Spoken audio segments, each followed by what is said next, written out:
Join ABF Fam in Apple Podcast to listen to African Folktales with Miss Jojo 1 week early before everyone else. ABF Creative.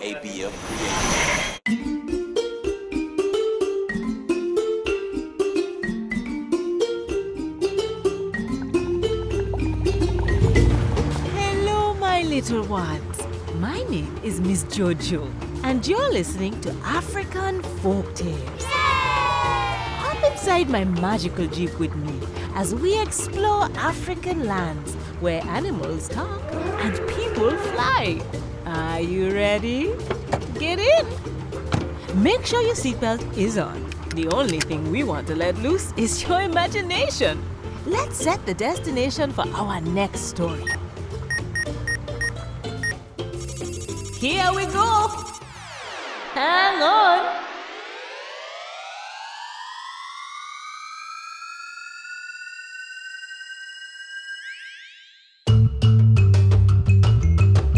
Today, our magic jeep takes us to Accra. We follow a young man who learns about a mysterious person. Make sure to listen closely for the bell. The bell will ring when I say the magic word of the story.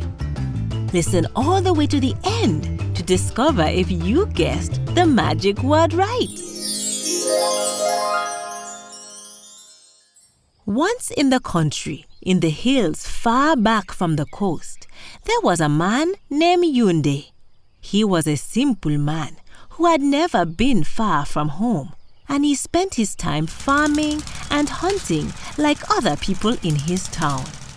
He'd often heard talk about the big town of Accra by the ocean and all the wonderful things to be found there, but he'd never seen it. He'd never been that far away from his home. But one day, Younde decided to visit Accra. He put on his best clothes. He wrapped some food in a cloth and put it on his head and started on his journey. He walked for many days, and the road was hot and dusty, but he was excited as he came closer and closer to Accra. There were many people and donkeys on the way, all going to town or coming back from town. More people than he'd ever seen on the road before. Then he saw a herd of cows eating by the edge of the road. He'd never seen so many cows in his life. He stopped and looked at them in wonder. He saw a little boy herding the cows, and he went up to him and said, "Who is the owner of all these cows?" But the little boy didn't understand Younde because Younde spoke a different language, and in Accra, they spoke the Ga language.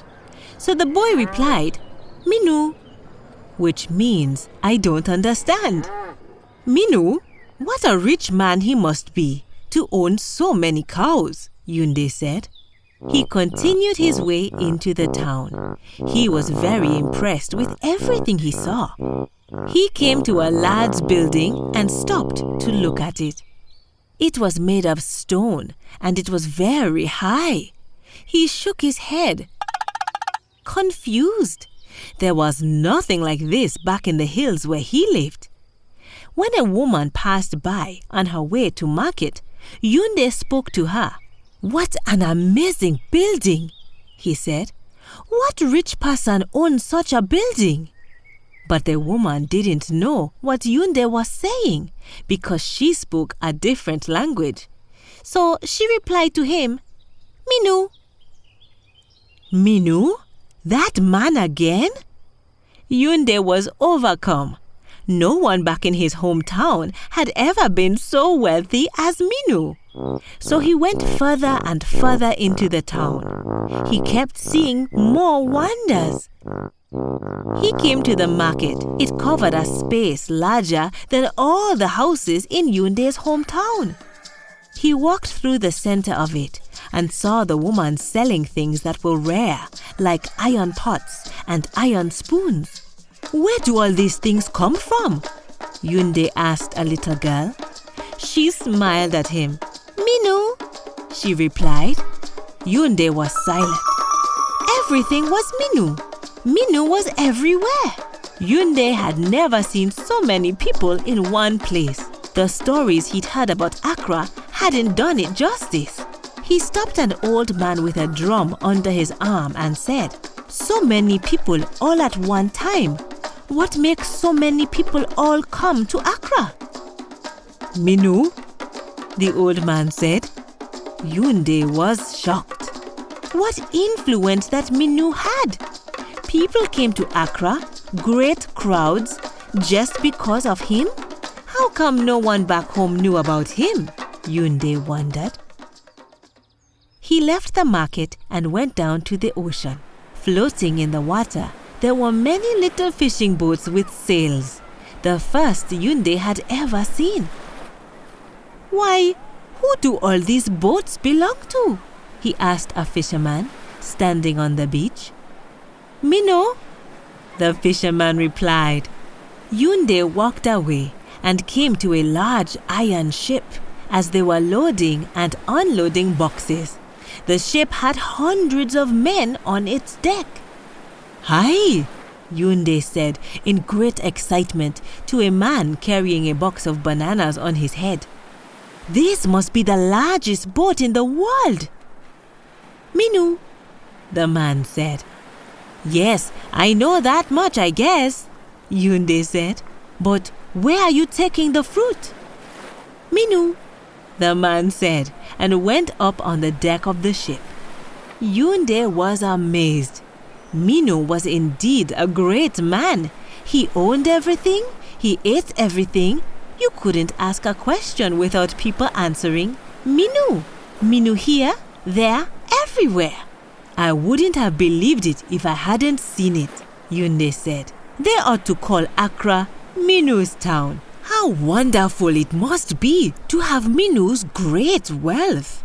Younde then bought some food for his family, set it on his head, and started his journey back home. When he came to the edge of the town, he saw a big crowd and heard the beating of drums.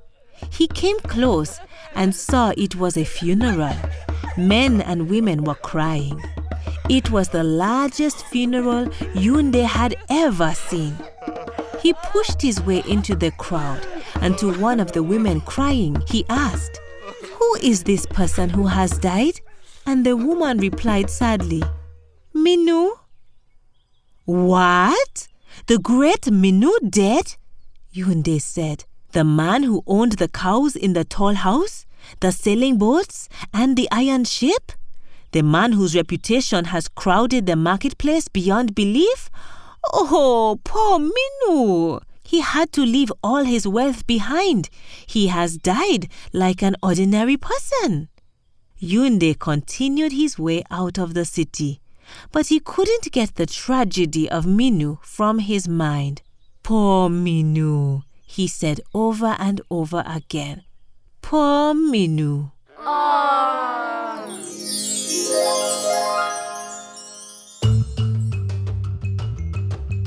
Even though Minu wasn't a real person, we learned a real lesson.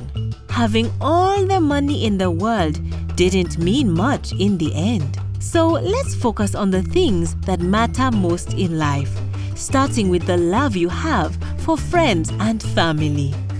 Did you hear the bell? Did you discover the magic word of the story? If you said silent, you are right. Silent is spelled S-I-L-E-N-T. Silent is when there is absolutely no noise. Can you be silent? I don't think so. Thanks for taking this trip with me today. I can't wait for you to travel to the next story with me. African Folktales is produced by ABF Creative. To learn more about the show, go to abfc.co/folktales. If you loved this show, then tell someone you know. Our magical Jeep journeys are more fun when you can bring your friends along. Thanks for listening. Bye!